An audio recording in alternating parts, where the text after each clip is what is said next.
So there we go. All right. Hello, ladies and gentlemen, and welcome to another episode of Hammered Brothers. in this very special episode. So special. They're all special. We're actually not hammered, but we do have beverages. In fact, it's early in the day, which is atypical. And so we're drinking a little caffeine. This is going to be a caffeinated version. I've got a little kickstart myself. Mm-hmm. And I got a Rockstar juiced. Yeah, got to switch it up. And why on earth would we be drinking caffeinated beverages on such a fine day? Well, it's kind of relevant to the topic at hand. Gaming. Specifically video gaming, if that was unclear. Video gaming. So, you may or may not know this about me, but I grew up in a bygone era where all we had was 4 channels on television and a Nintendo Entertainment System. Yeah, they were good times. I think a lot of my interest in gaming is actually thanks to this guy right here. I don't know where it came from for him, but, we've got a 6-year age gap. So as soon as I was aware of such things, this guy was already all in on it. So that definitely drove an interest for me. Yeah. And that was definitely drove a wedge in our parental relationship for many, many years. Oh, my goodness. And that's just what happens when your parents don't understand that video games really is the future of many things. But that being said, so we played a lot of games. Let's back up. So I started playing not just Nintendo Entertainment System games, but many DOS-based games. Oh. Yes, I'm one of those evil, stupid PC gamers, and have remained so to this day. Mm-hmm. Although not to the extent that I once was, for reasons that we'll very much get into. Mm-hmm. So, what did growing up, Jake? What do you remember? What were your go-to games? Like for me, I'm at the age Super Mario 3 was the game for many years. Of course, before that, Mario 2, Mario. I loved Wizards and Warriors, a lot of that stuff. And then I remember some of the first PC games I played. Star Trek 25th Anniversary, awesome. Yes. Myst was great. That was, I remember the Goblins games way back in the day. Oh, Woo! quality. These are good games. Lots of that kind of stuff. So how about you? You're, again, 6-year age gap. Yeah, it all depends on the age we're talking about. Certainly right at the beginning, like you said, our parents, we had the NES entertainment system. We did not have anything else except for a PC, which we had very limited access to games on until I was old enough to buy my own PlayStation 2. So, So yeah, early on, of course, Super Mario 3 was definitely that was just a gem on the NES. And oh man, there were other really obscure games that I would play on there. I can't even remember the names of most of them. Yeah. Oh, but at our grandparents, they had an original Atari, and I have very fond memories of going up there and playing the original Atari system with my cousins. Oh yeah, because we had the 4 controllers for it. Yeah. And there was Pong, of course. Well, yes. Quality Pong. What the heck was that castle game? Do you remember? Castle game. Well, there was Combat with the tanks. Yeah, we didn't play that one as much, though. I remember Yar's Revenge. We actually had a copy of E.T. Yes, that was a thing. And it wasn't as bad as I guess it could be. All those games were pretty bad, honestly. Really? Yeah. But I have the fondest memories. It's some sort of Warlords. Castle game. Warlords. That was a great game. It was like 4 corners like Pong. Yeah. You had to defend your corner. Yep. Oh, it was great. That was a good one. And again, 4 players. Awesome. Yeah. Yep. But eventually things moved on. I got older myself, and I remember eventually getting into the Doom games. I never really was a Wolfenstein guy, but really the game that really changed things for me. I love Doom. Don't get me wrong. I love Doom. No, I'm amazed with Doom that I was allowed to play that as much as I did. I feel like somehow we kept mom and dad from ever seeing that game in action. Maybe. I mean, 'Cause I played it a lot when I was very young. I bought Final Doom, and I had the poster with like the Doom guy and the demons and stuff, and I had that on my wall. So, I don't know. I don't know. But I somehow I managed to skip over the original Quake game. But Quake 2 was a game that I was in the latter part of my high school career at the time, and it ran. If you ran it in 400 by 300 with all of the hardware settings turned off, it ran beautifully on the laptop that I had at the time, which was actually a school laptop from the university. I was taking some university classes while in high school and stuff like that. I had a laptop as a result. And that was really got me interested in networking and network games. So, carbonation. Carbonation! But and of course, at the same time, StarCraft. StarCraft. That's where that game struck a chord with me for sure. This guy is a monster at StarCraft. So Monster. Yeah, I kind of skipped a lot of first-person shooter games due to StarCraft. That game just took over my life for a while. I like first-person shooters, but not in the same way as a good old RTS. Yeah, There's just no comparison for me. I like and I really like first-person shooter. I loved Quake 2. Quake 2 was a great multiplayer game. Oh my gosh, I played hours upon hours of Quake 2. Ultimately, we transitioned. Unreal. I really liked the single-player Unreal game, and the Unreal multiplayer was not as good as Quake 2, I would say. But then Unreal Tournament came out, and boy, did I love that game. Ooh, that was a fabulous game. UT99, really outstanding stuff. Yeah, we played a lot of that game. Yeah. Yep. And that may be the only FPS that I would actually play on my own, not with friends.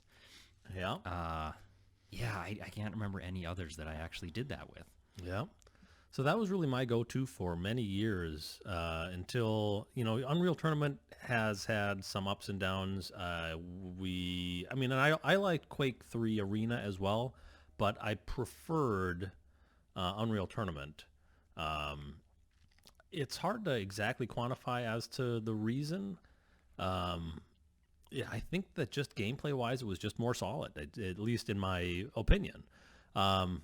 Now, that changed considerably over the course of time. I would argue that Unreal Tournament 2003 was a misstep, to say the least. Yeah. But then they came out with Unreal Tournament 2004, which was and probably remains my favorite first-person arena shooter of all time. It is a wonderful game. It still plays well today. I wish it had a graphical facelift, but I don't see anything on the horizon now. Certainly, UT3 was a disaster, abysmal. Okay, well, horrible. let's stop there. Okay, all right. We're getting way ahead of ourselves. Why was UT3 a disaster? Well, there was something that happened in the intervening years. I think that the industry grew up, and all of a sudden you had, that must have been a PS3 game, an Xbox 360 game? Something. Yeah, that sounds right. Sounds right. And they clearly, despite Epic Games saying over and over that this was a PC-first title, it was obviously dumbed down for the console generation. Yeah. And it does not compare. It does not play well on PC at all. I don't know if it plays well on a console because I don't do first-person shooters on consoles. I think they're garbage. I can't. I started first-person shooters on a computer, and there is just no universe where playing a first-person shooter with a controller feels okay to me. No. It's the sloppiest feeling thing in the universe after you've had a mouse and keyboard. Garbage. Absolute garbage. Yeah. I don't understand how it's even a thing, honestly. Yeah. But there are many other things that have happened to first-person shooters in those same intervening years. And it's one of those things that there's been a lot of really great games. I mean, from single player, we'll have to do a show on some individual single player games. I mean, there are so many great ones out there, but we're going to basically focus on the state of the industry and the place that games are in now, and what may or may not be good about that. Well, so the big thing with UT3 and it being dumbed down for the consoles that had now entered this arena of online gameplay. That's definitely something that's still happening today. Oh yeah, in a big way. Yeah, without a doubt. Because it makes me think of another game that we kind of glossed over, Diablo 2. Yes, I thought about that. I was like, oh, we're gonna have to go back and talk about Diablo. Yeah. We sunk countless hours Oh my God. into Diablo 2. And as great as it was, what a waste of time, because the fucking hackers and cheaters, I mean, what, you couldn't do anything to compete with those people, and they were everywhere. I remember, and Blizzard was policing that stuff like crazy. And what I always remember is you were so good at doing Mephisto runs and doing Pindleskin runs that you would get booted. Yeah. I would, because you were too efficient at doing it for real. Yeah, doing it legitimately. I was making so many games per minute or whatever it was that it would take to do these runs that I would get banned for like hours or days at a time. Yeah. For doing things legitimately. Yeah, it's kind of interesting that is what happened. And you know, I wanted to like Diablo 3. I really, really wanted to like Diablo 3, but man, I did too. What another horrible misstep. Like going from Unreal Tournament 2004 to Unreal Tournament 3, it felt like the same type of, okay, they ruined something here. It's hard to exactly say what it was. There's a lot of people who say it's the auction house. A lot of people say it's the graphics. It's too cartoony. It's not dark enough, and this and that and whatever. I would almost argue that it's a lack of customization. That's what did it for me. I wanted to be able to build my character in one of many, many different ways, and I wanted to have to fucking commit to what I did. Yes.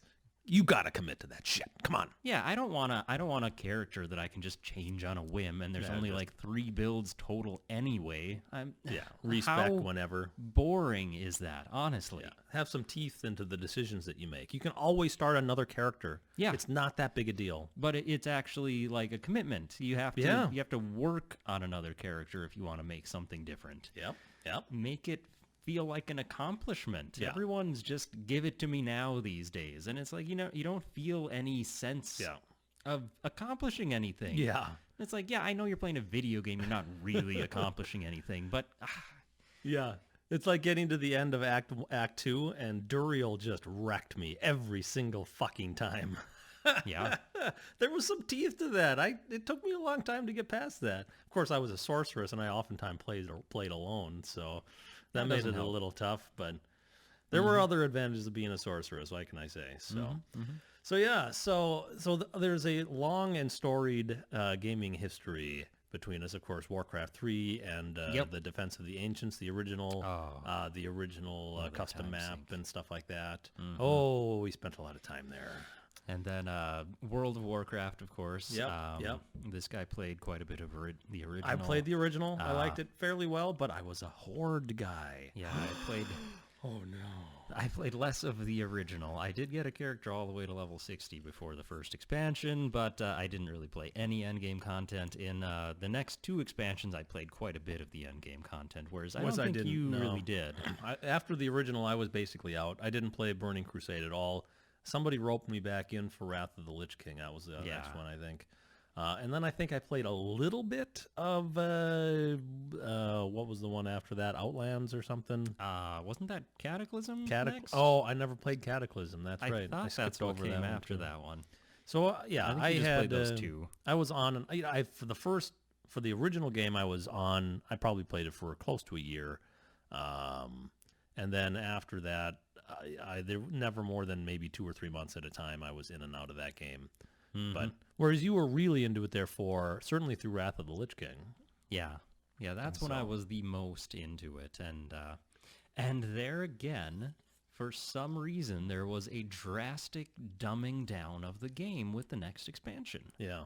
And it's interesting because not only was it a dumbing down, there were doing things that were actually really interesting where you felt like you had an impact on areas and stuff like that. And that's something that has continued. Yeah. But there are a lot of other things. Like not only was I horde, I was an orc shaman, which apparently nowadays that none of these things matter anymore because nobody can be more powerful than the other. But back in those days, an orc shaman was one of the most hated character types. Kind of like I'm not sure if there was a specific race for paladins that was particularly more hated than others, but paladins, I mean these of course. These specific classes that were only on one side or the other were pretty contentious for a while.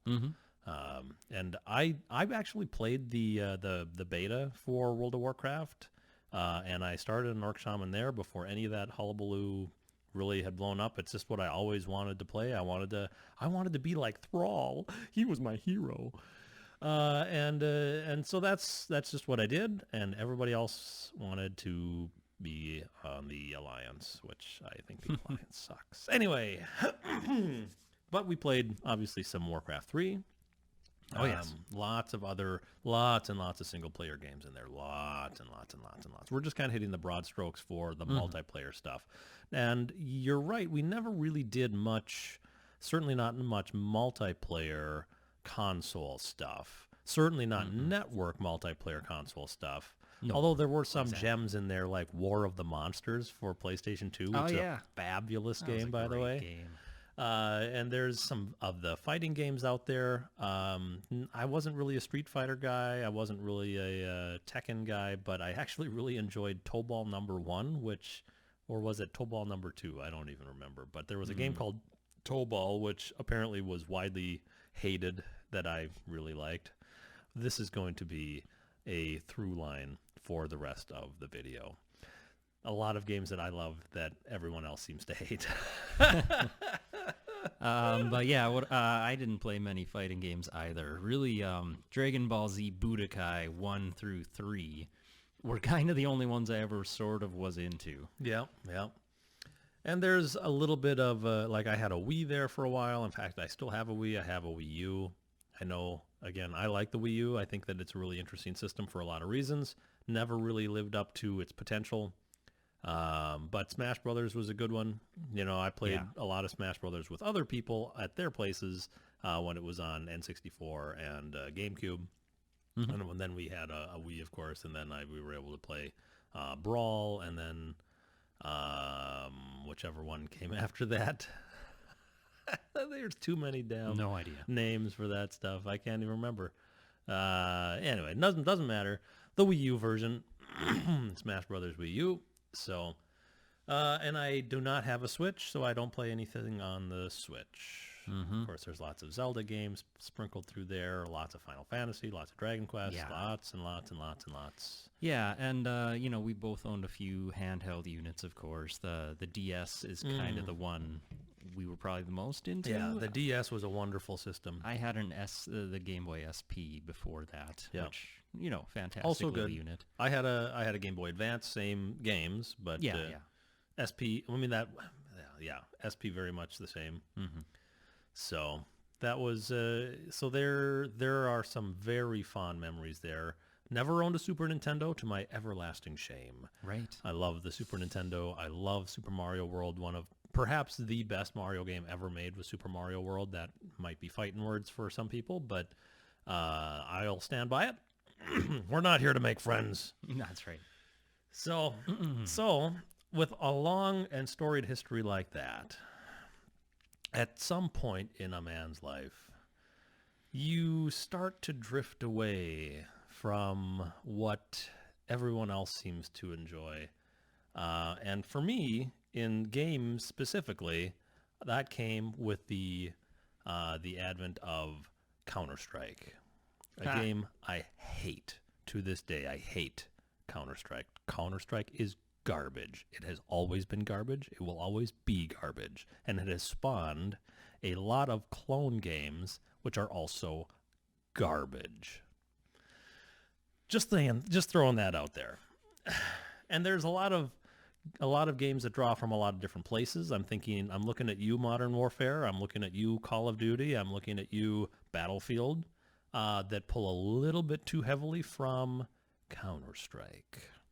Mm-hmm. They're trying to make these big arena games, and of course that is all of these older games, Battlefield 1942, Battlefield, I guess you could say Desert Combat, but that was the mod for 1942. And then, of course, Battlefield Vietnam, Battlefield 2. I mean, I've played all these things, and those were fine. I played them mostly because a lot of other people played them. I never really cared for them that much.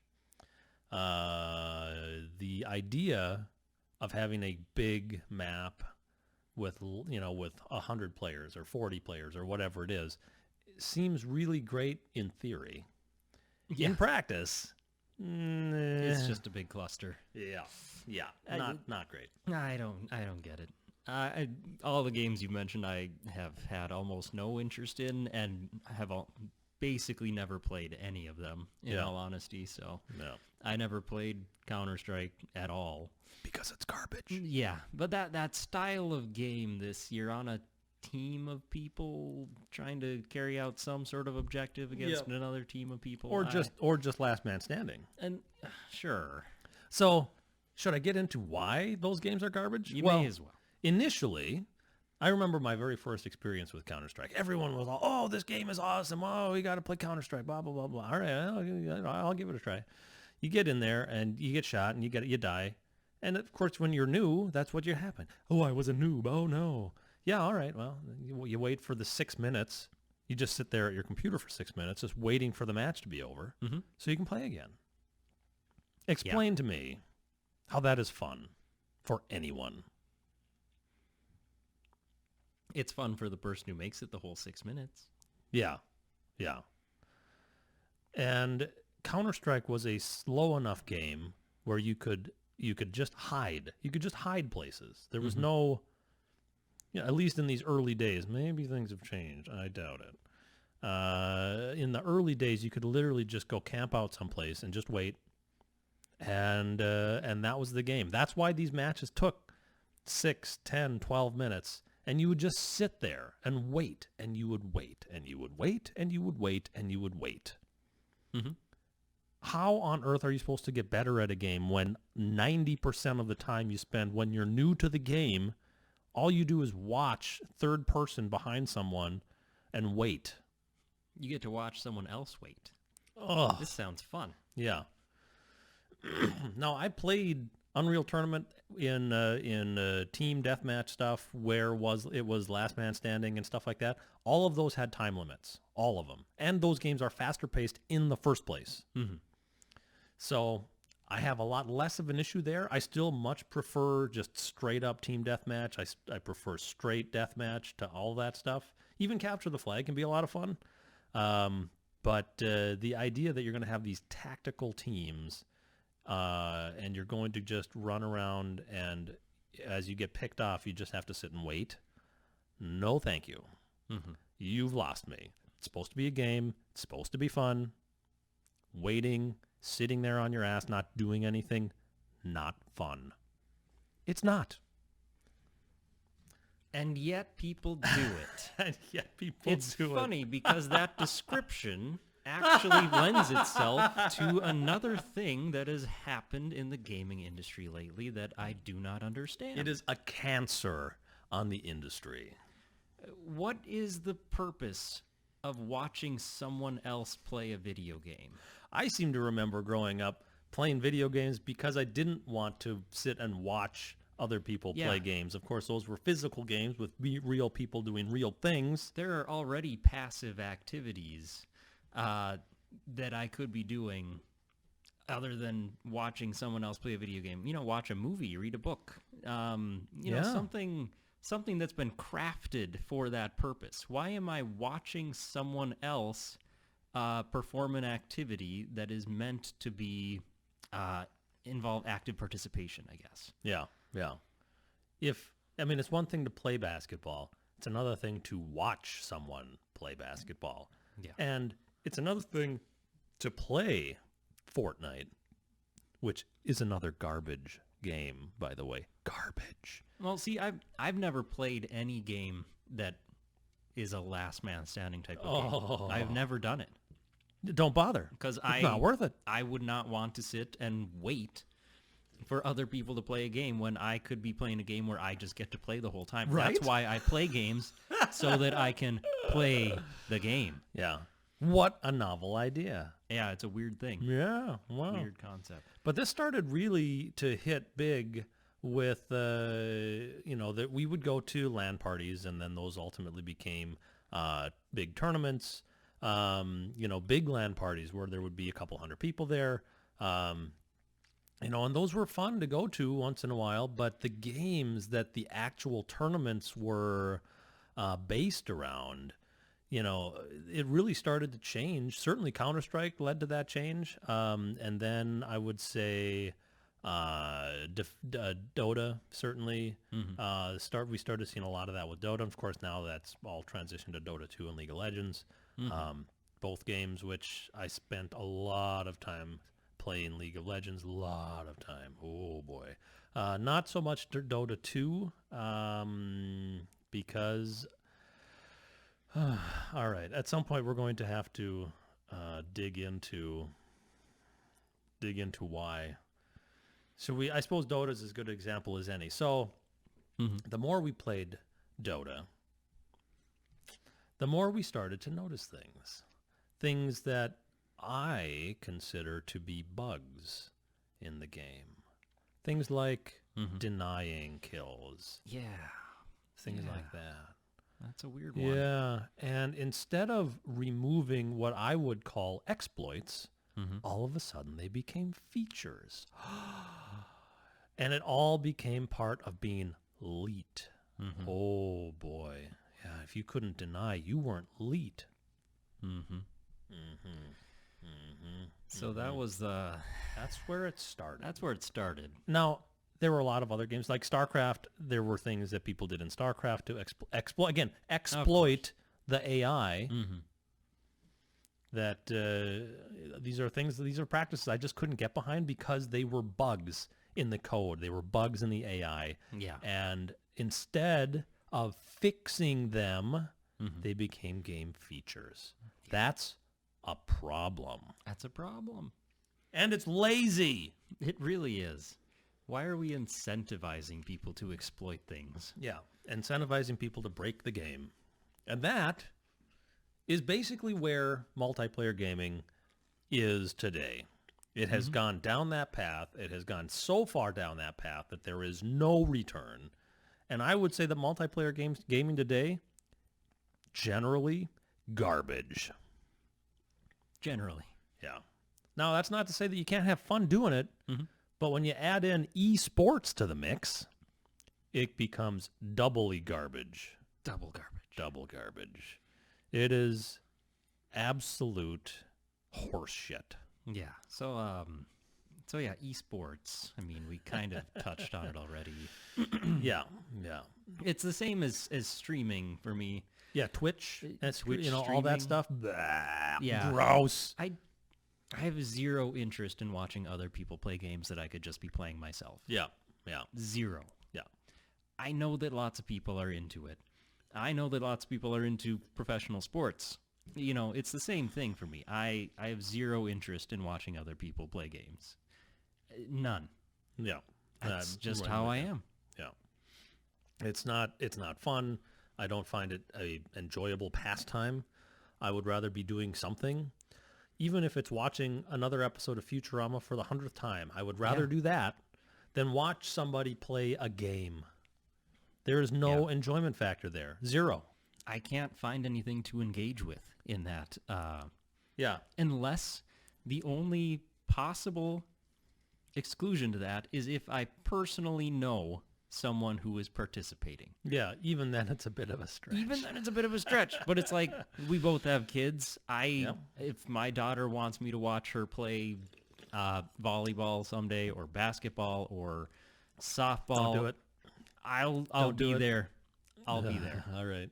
You're a better Not man every than I am. time, but I'll be there some of the time. Once in a while. All right. Once in a while, I can get behind that idea. Only possible exception, though, if I personally know somebody. Yeah. I don't care at all about a professional game player. No. And their story. Yeah, I don't care about that at all. No. That's something I always hear whenever I'm trying to talk to somebody about what do you get out of this? Why do you like this? And they're like, oh, you get these great underdog stories. And I'm like, but do you? Because what are they accomplishing at the end of the day? They're playing a game well. Yeah. What is that doing for the world exactly? Yeah. Yeah. Oh my gosh. Yeah. And don't get me wrong. I appreciate the physicality. I appreciate the amount of work that goes into play at those levels. It's just not for me. I just don't care. I don't care at all. And I don't see why other people care, especially given, like you said, there are so many other things. Like we have hundreds of thousands of people who can go to these giant stadiums, and yet that does nothing. That does nothing for anyone. It does not better mankind. No. It does not do anything. It is a cancer on society. It is modern day blood sport of the highest order, except they are removing the blood. So it's not even interesting in that respect. No, there are no stakes. No stakes at all. It's just a game. It's just a game. And it's just a game. And it doesn't matter. None of it matters. No. And that goes doubly for esports. At least with basketball, they don't have a patch that they release every 3 months and they change all the fucking rules on you. Yep. What the fuck, people? That's dumb. You don't do that. It's a game. It should stay the same game. It should. You don't just, like League of Legends, a great example. This is a game that I spent a lot of time in, and the longer that game stuck around, the more I started to see, oh, well, they're not actually going to release new maps. Okay, so we really are just stuck with the one main one, and they finally kind of sort of did the Twisted Tree Line stuff and the then they got rid all of it. middle one. Yeah, then they got rid of it, and then they came out with a different Twisted Tree Line or something like that. But for whatever reason, they didn't want to bring the other one back. And then there's the one where you hold the points, and those are all great, but none of those matter, you know? Yeah, none of them caught on. None of them caught on the same way. And so unless you were willing to play the 5-on-5, and you were willing to dive deep into the meta game, Oh my God. then you may as well not play at all, because people are just going to be pissed at you the whole time. Like, you're a great example. This guy's a monster at these games, and you could dominate with unreal, just crazy builds with crazy characters doing stuff that nobody's ever seen before, and you would dominate, and people would still get pissed at you because you ruined the meta. Oh my God. That's my favorite thing. You do one thing, you buy one item that is not considered to be the best item on that particular character, and suddenly you're getting flamed by your whole team because you are intentionally feeding, you're doing this, you're doing that, and then you come out of the game and you carried your whole fucking team, but it doesn't matter. You didn't do it the right way. Yeah. So you're still trash. That's right. Well, you ruined it for everyone else. Ruined it for everyone because we had to spend the whole game yelling at you because you were doing things not the right way, even though we still won handily. Yeah. Yep. And everyone knows it. Everyone knows that it's a problem, and yet somehow everyone keeps playing the games anyway. Now, in order for any marketplace to work, you actually have to make decisions that affect the marketplace. If you're not willing to make those decisions, then you're never going to see anything that gets fixed. Well, I stopped playing those games because they're garbage, and when something becomes garbage, you don't support it anymore. That's just what you do. You don't just slog on because it's the only thing you learned how to do. Another problem with esports in general. I mean, it's embarrassing to me that you're going to spend your life becoming a professional Counter-Strike player, and then someday Counter-Strike is going to get unplugged. And then what is your skill set? What do you do? What are you at that point? Yeah. Nothing. You're nothing. Nothing. Learn something that is valuable and has value, real value. Not just you moving a mouse and clicking a button here and it shoots a guy or it jumps or whatever it is. None of that shit matters. That stuff is all fun. Yeah, it's fun. That's all it is. It's fun. It's not fun for me to watch you do it. It's fun for you to do it yourself. Yeah. And maybe to brag about it a little bit. And that's it. Yeah. That's where the line gets drawn. That's it. Yep. Games are meant to be played and enjoyed by the people who play them. Yeah. Yeah. And esports are destroying that. They are destroying innovation, for one, because now everybody wants to be, even publishers. This is especially apparent with publishers. Now everybody wants their game to be the next big esports game. Yep. So everything is tailored in that direction. Yeah.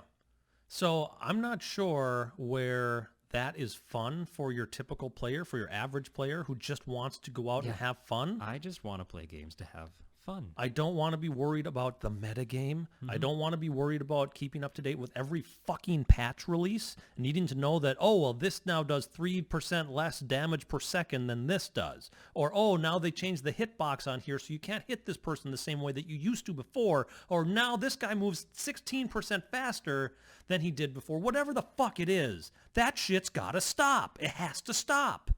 Yeah.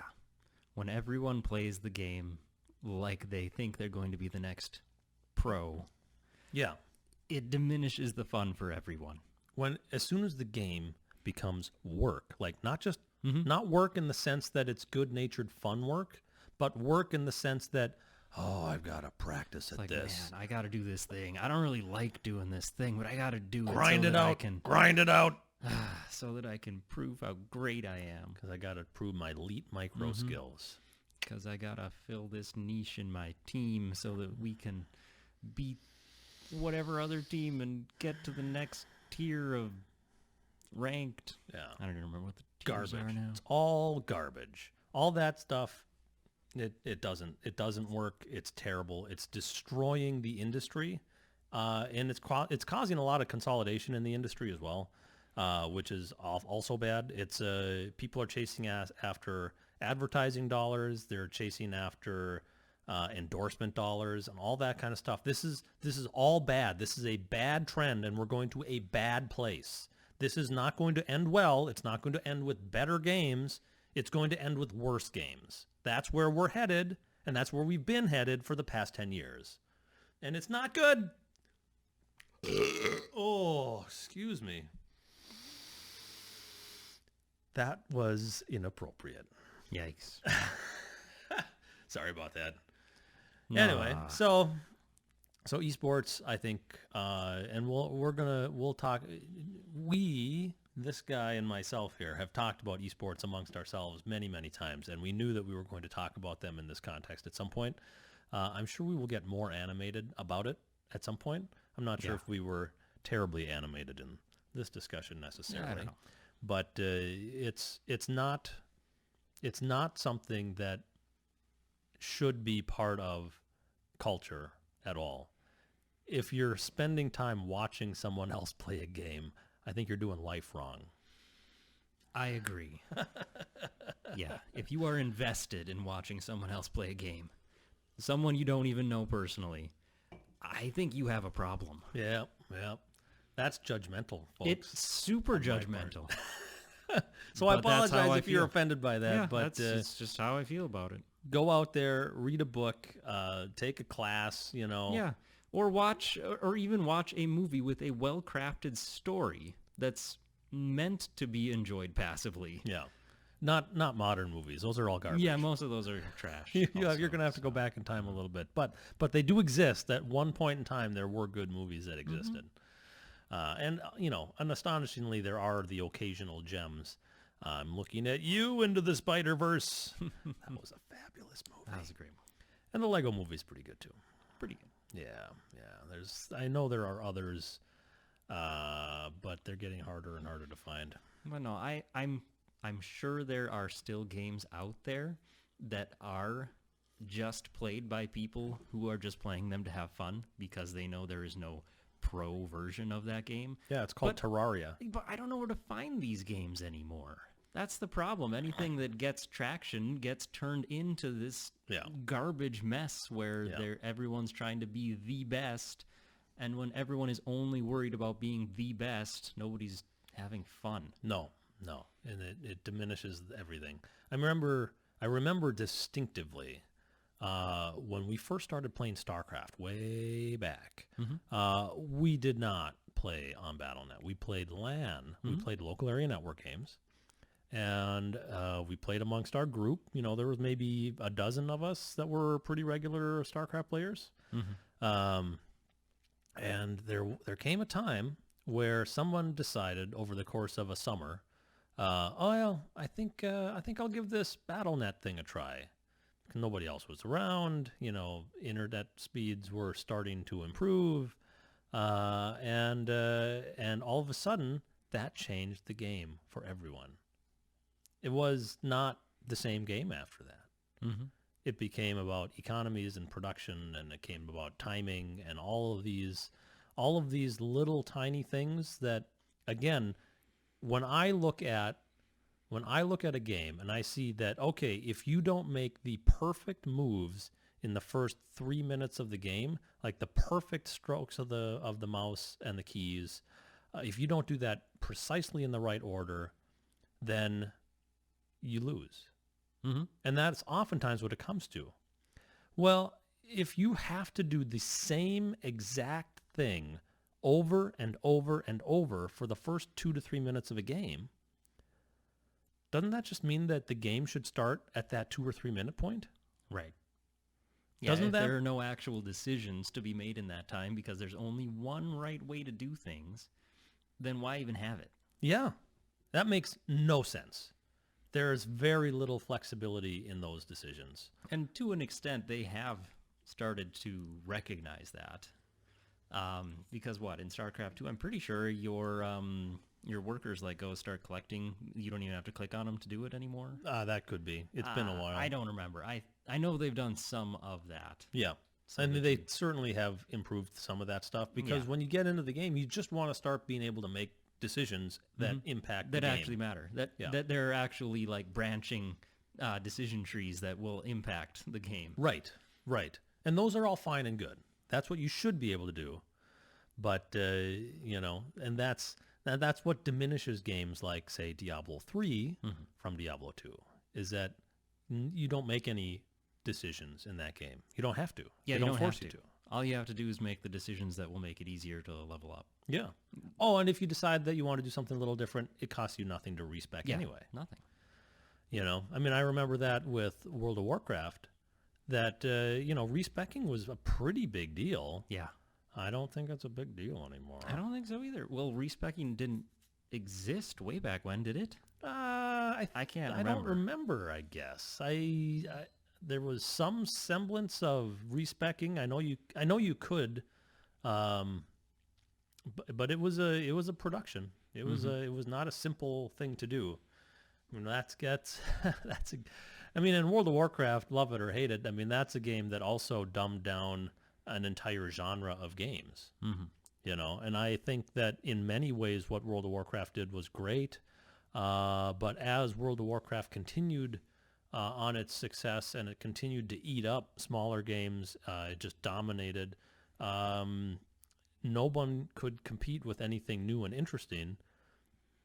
It just became the standard, and it just killed off all innovation in that space. There were massively multiplayer first-person shooter games that tried to do things interesting. PlanetSide 2 is still running around. I'm trying to remember. I know there were others, but those are the ones that come to mind. And good concepts in theory, but I just don't feel like those are games that have any kind of ending that is satisfying. The idea is that you go in and you take a base or something like that and you hold it for a while, and the thing ebbs and flows and it just keeps going forever and ever and ever and ever. Well, that doesn't really appeal to me either. No. I like playing a match of something, and even there, 10 minutes, 20 minutes, half hour, that's about my limit for, a death match or a team game or whatever it is. There are gold examples of how you can do things right. I think that Left 4 Dead is a wonderful game. The second one is also good. There was a lot of controversy about how the second game was released. I know there were a lot of people who were, never Left 4 Dead 2 types and all that kind of stuff, which I appreciate the sentiment, and I agree that I agree with the sentiment, because I did feel like Valve was they were releasing something that amounted to an expansion pack. Yeah. And they were charging full price for it. Something that I never ended up paying full price for it. I don't remember if I was gifted the game or if I waited until it was half price or whatever it was. But I never, it took a while before I played it. But I mean, it was a nice upgrade. Mm-hmm. It was a good game. Melee kind of broke it a little bit. A little bit. But the new maps were good and all that. I mean, that's. I would play a Left 4 Dead 3 if it came out. I would love to. Oh yeah, me too. That is a great co-op game, possibly the best PC co-op that I've ever played. Yeah, I certainly don't know of anything that comes close to it, honestly. Yeah. So that's so those are the ups and downs with gaming. The current state of the industry, I don't feel like is terribly encouraging. It still feels just like you said before. All the developers are catering to the lowest common denominator. They're not taking any risks. I think they're dumping way too much money into the graphical and the graphical end of it. Mm-hmm. I'm reminded of Team Fortress 2. Great game. Team Fortress 2 when it came out, wonderful game. Really good team-based game. As that game aged, it still looks great. It's because of the way that they did the graphics on it. It's a good-looking game. It's timeless. It is timeless, yeah. And you can do that. You can make games that way. And a lot of games don't age very well. No.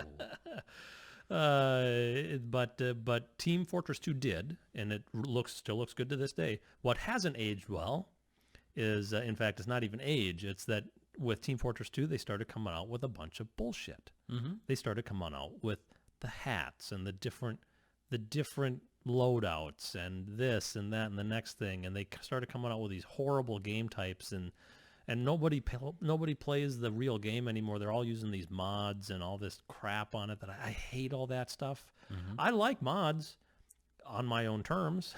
Mm-hmm. But when all that stuff just made I couldn't play the game after they introduced the hats. Everything the hats just looked like a joke to me.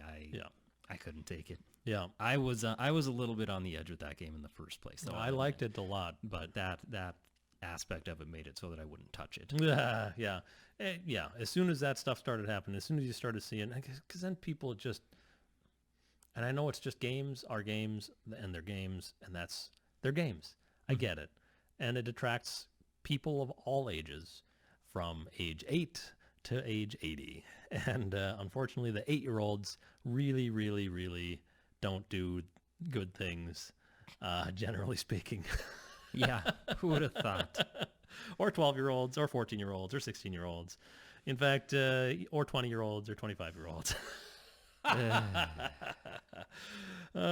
Pretty soon you're just old and cranky like this guy. Yep. Yeah. Yep. So I don't think that we're seeing lots of innovation in any of the genres out there. We see a fair bit of good stuff from independents. Even that stuff is really hard to sift through. So hard. Games media is a joke. It's all a big circle jerk, It's just nobody tells you what is actually good. Well, YouTube, love it or hate it, has at least given people a voice to say things like esports sucks or Counter-Strike sucks, which they do. And so, some people are trying to speak the truth out there and move the needle a little bit, but, that doesn't seem to faze people who are loving their PUBG or their Fortnite, which are terrible games. They're just more games that you just get to sit and watch everyone else play after you get taken out. Terrible mechanics, wonky gameplay. So at least in those, you die, you can just leave and start another game. There's no point. in fact, in a lot of cases, they practically kick you out. Yeah, yeah. They don't I want guess the extra people in the server. I've never played either of them, so I don't actually know how that works. Yeah, yeah. Well, they encourage you to drop out. You can sit and watch if you want, but Okay. It's just Yeah. clean up that net code. You know? Yeah. It's not a good place for the industry to be, and it's not improving. Although there are at least some games out there that have been released that are at least fun again. Even if the multiplayer I haven't had a lot of experience with. I'm looking at Doom 2016, Doom Eternal, a lot of fun. So there's good stuff out there. I mean, the Deus Ex games have been pretty universally fantastic, and that goes all the way back to the 90s.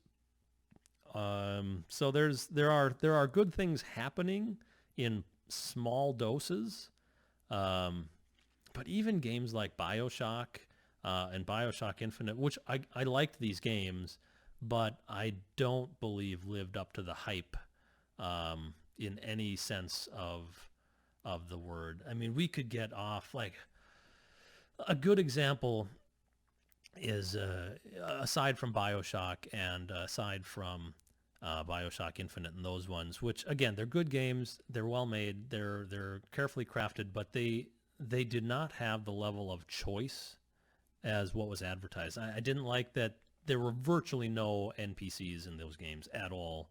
Yeah. I mean, at some point, it's just nice to run across a person who's not immediately looks at you and tries to kill you. Mm-hmm. It just so that rubbed me the wrong way. But a really good example of just how gameplay, even in those single player environments, can get monotonous. And what I'm thinking about is Alan Wake. Yep. Now here's a game that had a fabulous idea of how to actually change the way that you interact with enemies and stuff like that. Mm-hmm. And then Great game mechanics. yeah, and it looked great. I mean, it has graphically it hasn't held up terribly well, but it still looked pretty necessarily okay. expect a game like that to hold up. Very cinematic, great. A great looking game for the time. Great sounding game. Like I said, very cinematic. Good story. Really interesting.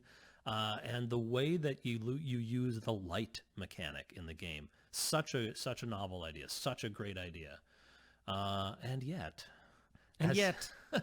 yeah, as the game goes on, it falls into the classic single-player first-person shooter trap of, oh, we're building up towards the climax. That means you got to spend, ages fighting random dudes. Just throw wave after wave of random dudes at you in between each story beat.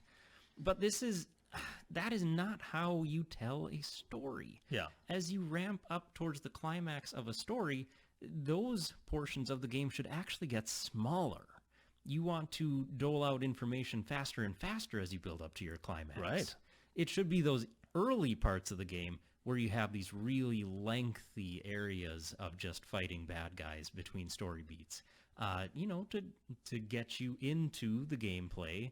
And because there's still a lot of mystery at that point, and waiting a little longer in between isn't as big of a deal. Mm-hmm. So these games are being put together exactly the opposite of the way they should in that regard. Yeah. At the end of the game, you should have more challenging gameplay sections that are shorter.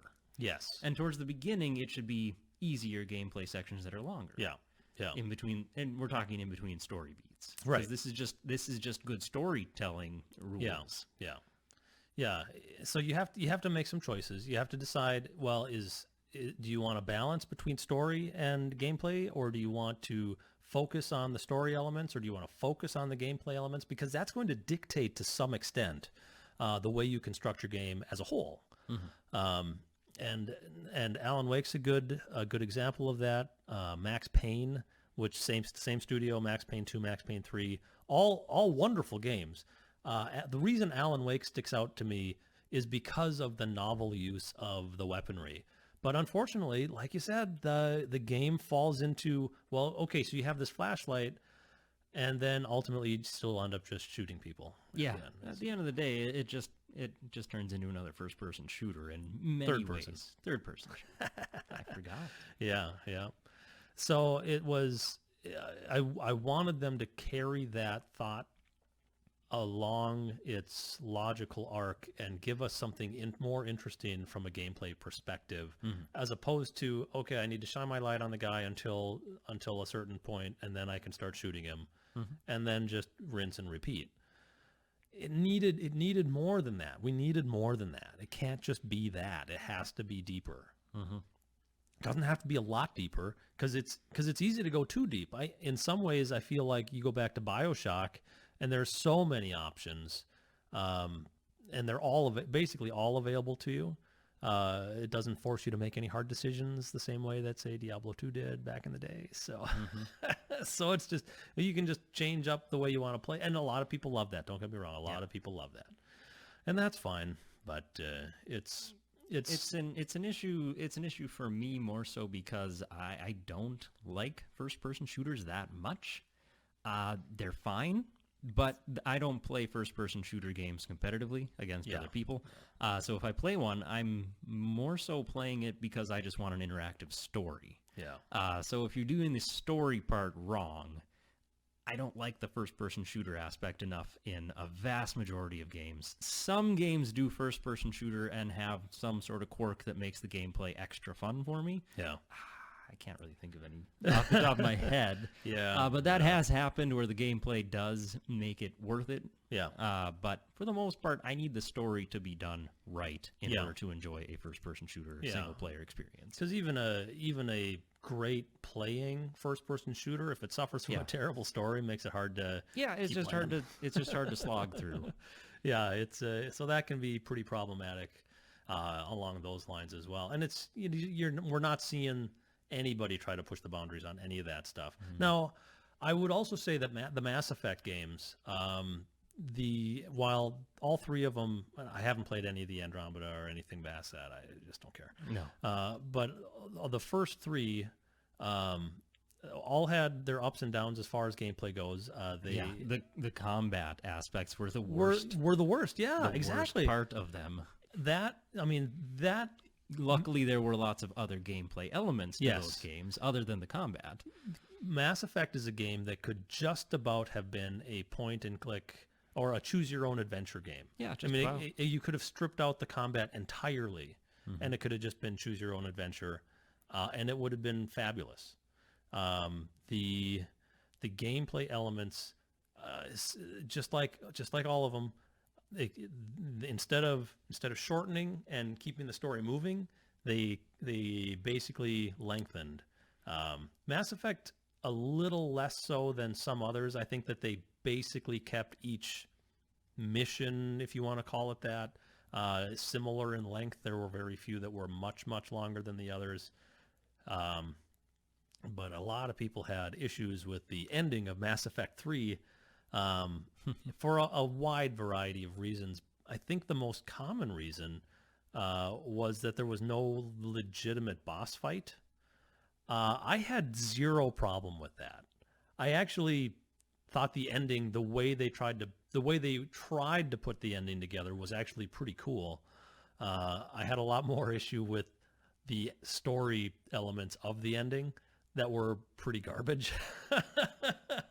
So the story they had a terrible ending still, but I really appreciated what they were trying to do from a gameplay perspective, where it was a dialogue and choice-based ending to what had largely been a dialogue and choice-based series of games.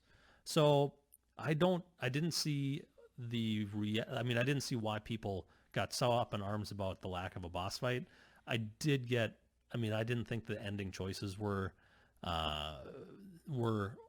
they didn't make any sense. I mean, narratively they were all over the place. They were not coherent, and there were a lot of problems with the way the ending narrative came together. All of the various ones that were official, and the extended cutscene or whatever that they did not do anything to really fix that either. Oddly enough, and I'm not a fan fiction person, but I was so desperate for a better ending that I started just digging around the internet for other people's interpretation of the ending, and I did ultimately find one that I now have my own ending canon for Mass Effect that I think is better what was given in the game. But I recognize that it is not the official canon. Excuse me. So anyway, so that's I guess that's, I don't know how long we've been at it, but that's a bit of a conversation. That was a thing. Yeah. We could definitely talk about specific elements in a lot more detail at some point, but Yeah. I think that's a pretty good overview of our thoughts on things at the moment. Yeah, and we can dive into esports and garbage. I'm actually just not feeling it as much today, as far as being all worked up over it. So I could have been a little spicier, but I'm just not feeling it. I'm sure I'll get there someday. Yeah. Well, You'll see it. We should just pick a day and talk about League of Legends. Oh, yeah. We could. I mean, Well, that's just it. There's plenty to be said about individual games. Yeah. At this point, When ones that have become such such a big deal. big deals in amongst gamers. Yeah. And geez. Everyone knows your World of Warcraft. Everyone knows your League of Legends. Everyone knows your Overwatch now. Yeah. I have one parting rant that I need to, and maybe it won't be quite as spicy as I thought, as it could be, but I'm thinking about that right now we're on the edge of having a lot more information about the next generation of console games, which of course consoles are garbage anyway, but there are some interesting things that could be happening. For instance, the rumor is, and we've been looking for this for the past 20 years, but the rumor is that maybe the next Xbox will have PC compatibility. I'll believe it when I see it. But going back to the previous launch of the last generation of consoles, I'm thinking specifically of the way that the Xbox One was received. And here, I think there's a lot of blame that I would put right squarely at the feet of games journalism as a whole. And what I'm talking about specifically is that the Xbox One release, or the press release they had, it was like 2 weeks before E3 that year. And they released this, they did this press release, and they showed off all of the features of the Xbox One and why they called it the Xbox One, with the Kinect and all that kind of stuff. And it's going to be the one thing that you have in your living room, and it's going to do it all for you and all that kind of stuff. And they didn't really show much about the games, but they showed a vision of the future that no one else has ever put forward. And they got lambasted by the fucking games media because they're all a bunch of jackasses who don't know what the fucking future looks like. Microsoft was ready to give us the future that we've all been looking for, and you jackasses said, "Oh, they didn't show the games. What about the fucking games? Oh, I need more fucking games. Oh, you guys need my games." I don't fucking care. I want the fucking future. So you guys can go fuck yourself. Yeah. The games will be there. The games are going to be there. The games are going to be there. The whole point of the press release was not that it was going to be about the games. It was going to be about the hardware and the system and what this means for the future. And Apple can do that kind of fucking thing, and people love them. They will have fucking orgasms over fucking Apple. Oh my God. Oh, it's Apple. Oh, Apple. Yeah. You fucking love Apple, but Microsoft X, but where are the fucking games? Where are the fucking games? Yeah. Why does anyone care about launch titles, honestly? That's not what's important. No, the games 2 years after the launch are going to be so much better than the launch title games anyway that I don't know why anybody fucking cares. It doesn't make sense. All the launch titles for those games are just retooled versions of games for the previous generation of consoles, right? Anyway. So true. There's only like one or two first-party games on a new generation that are going to have a handful of features that are exclusive to the new system. Yeah. Everything else is just something that's been retooled. So anyway, so that was my rant. I just had to get that off my chest. So because I want to live in that future that Microsoft had put out there, and all you jackasses took that away from me. So fuck yourselves. And that is all I have to say about that. All right. And I'm all out of caffeine. Anyway, Kickstarts are good. This says I'm not sponsored by Mountain Dew, but Mountain Dew, if you're watching, I could use more Kickstarts. So Jake, anything else you want to add? No, I ran out of steam. I feel like I dominated the conversation a little bit. Yeah, I'll have to we'll return have to the favor. pick more specific topics Yeah, that I'm more passionate about sometime. Yeah. We'll talk it over and we'll get back to you. Yeah. In the meantime, thanks everybody for watching. Oh, stretch. And stay safe out there. I Yeah. guess. Stay protected. Always use protection. Always use protection. All right. And aside from that, well, I don't have anything else to say. So. That's a wrap. Yep, that's a wrap. Have a good one, folks, and we'll see you later.